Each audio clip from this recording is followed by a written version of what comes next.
You said that you work with businesses that are somewhere between 2 and 25 million-ish. And these are businesses that are clearly not Apple, right? They may not have the maturity of a treasury function, the maturity of a well-established FP&A function. Yeah. The question that I have for you is that businesses like this, by definition, you are their accounting, finance, outsourced team. Do these folks actually understand the difference between cash management and profitability, or cash flow and profitability? I think it universally no, of course. I think it just like me as a CEO in a different area, do I understand marketing? Not really.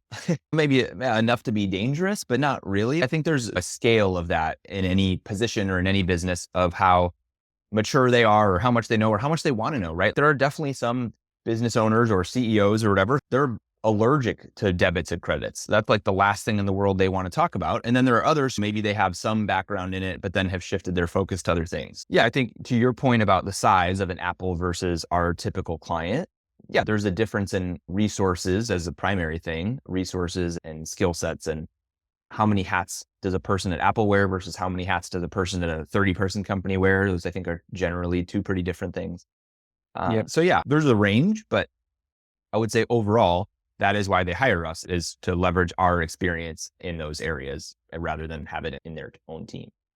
And part of your partnership with them is to also make them aware of these things, right? It's risk management, it's debits and credits, and why they need to look at working capital. I imagine that's sort of part of what you're doing as well, right? Advisory. Absolutely. Yeah. And I think you mentioned the profitability versus cash flow thing. That's something that I think everyone can be better about. So just to expound on that, you could be a company generating 50 grand, 100 grand or more per month of profit.